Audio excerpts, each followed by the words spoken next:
Isu yang semakin panas, skandal 1MDB sekali lagi menghangatkan mahkamah apabila bekas Ketua Pegawai Eksekutif One Malaysian Development Berhad atau 1MDB, Dato' Shahrul Azral Ibrahim Halmi dikatakan telah memindahkan dana syarikat itu sebanyak 2 kali kepada syarikat milik Jolo Goodstar Limited.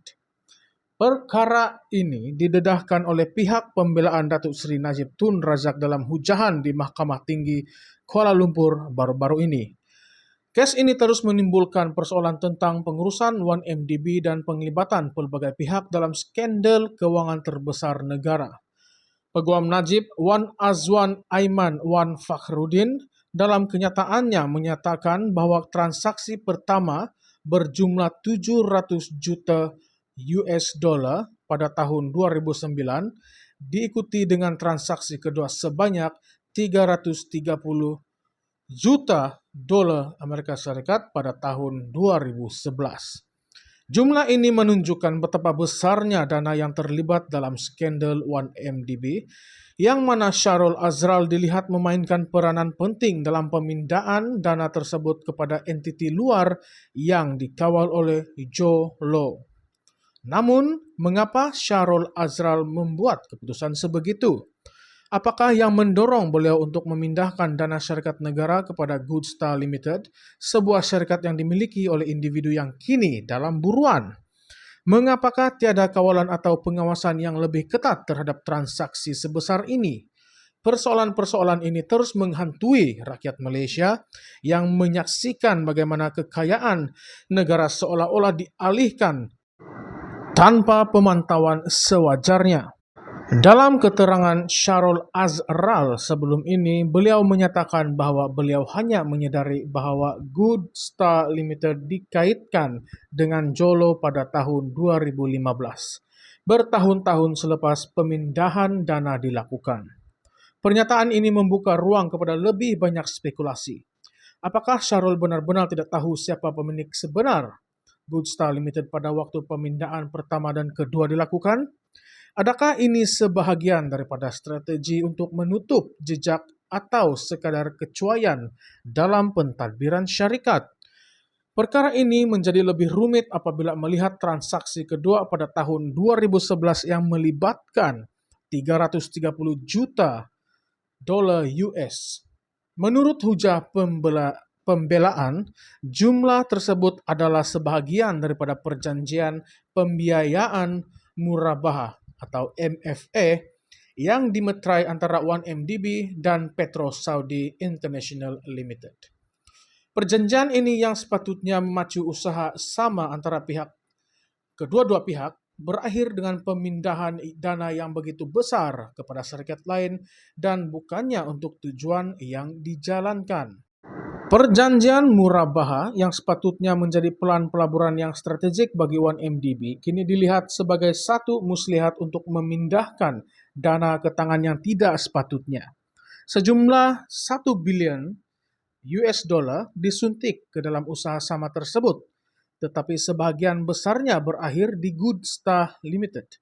Adakah ini satu bentuk penipuan korporat yang terancang atau sekadar kecuaian dalam urusan perniagaan? Lebih menarik lagi, hujah yang dibawa oleh pihak pembelaan Najib adalah bahawa pihak pendakwaan seharusnya lebih fokus kepada Shahrul Azral sebagai saksi utama, memandangkan beliau yang menguruskan dan meluluskan transaksi-transaksi tersebut. Ini menimbulkan persoalan lain. Mengapa Shahrul Azral tidak disiasat dengan lebih mendalam? Adakah beliau dilindungi oleh individu atau pihak tertentu yang mempunyai kepentingan besar dalam skandal ini? Bagi bekas Perdana Menteri Najib Tun Razak, skandal 1MDB telah menjerat beliau dalam pelbagai tuduhan. Najib berdepan dengan 4 tuduhan penyalahgunaan kuasa untuk mendapatkan suapan berjumlah 2,3 bilion ringgit Malaysia dari dana 1MDB, serta 21 pertuduhan pengubahan wang haram. Tuduhan-tuduhan ini jika terbukti boleh mengakibatkan hukuman yang berat terhadap beliau. Tetapi apakah peranan sebenar Najib dalam skandal ini? Adakah beliau benar-benar bersubahat dengan Jolo dan Syarul Azral untuk membinakan dana 1MDB? Atau adakah Najib hanya seorang mangsa keadaan yang terperangkap dalam permainan kuasa dan wang oleh individu-individu yang lebih berkuasa di belakang tabir? Pernyataan ini masih belum terjawab sepenuhnya. Walaupun mahkamah sedang berusaha untuk menyelesaikan isu ini, rakyat Malaysia harus dan terus menunggu dengan sabar untuk mengetahui kebenaran yang sebenarnya. Skandal 1MDB bukan sahaja menggoncang politik negara, malah memberi kesan mendalam terhadap ekonomi Malaysia. Dana awam yang sepatutnya digunakan untuk pembangunan negara kini hilang begitu sahaja. Dipercayai telah disalurkan kepada akaun pribadi individu-individu tertentu. Ini menimbulkan kemarahan rakyat yang menyaksikan bagaimana amanah yang diberikan kepada pemimpin mereka disalahguna. Skandal ini juga memberi imej buruk kepada Malaysia di peringkat antarabangsa. Pelabur asing mungkin berasa ragu-ragu untuk melabur di negara yang dilanda skandal keuangan sebesar ini, terutamanya apabila ia melibatkan pemimpin tertinggi negara. Adakah Malaysia mampu memulihkan imejnya selepas ini? Atau adakah skandal 1MDB akan terus menjadi luka yang sukar diobati bagi negara ini? Kesimpulannya, kes Syarul Azral, Jolo, dan Najib Tun Razak terus menarik perhatian rakyat Malaysia dan komuniti antarabangsa. Persoalan tentang siapa yang benar-benar bertanggung jawab dalam pemindahan dana 1MDB ini masih menjadi misteri, walaupun pelbagai pihak telah dipanggil untuk memberikan keterangan di mahkamah. Apakah kesudahan bagi skandal ini? Adakah rakyat Malaysia akan mendapat keadilan yang diharapkan?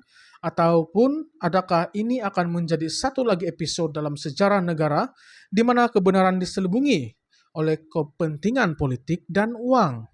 Apa yang pasti rakyat Malaysia perlu terus berwaspada dan menuntut ketelusan daripada pemimpin mereka. Skandal 1MDB sepatutnya menjadi pengajaran buat semua bahwa kuasa yang disalahgunakan akhirnya akan membawa padah kepada seluruh negara.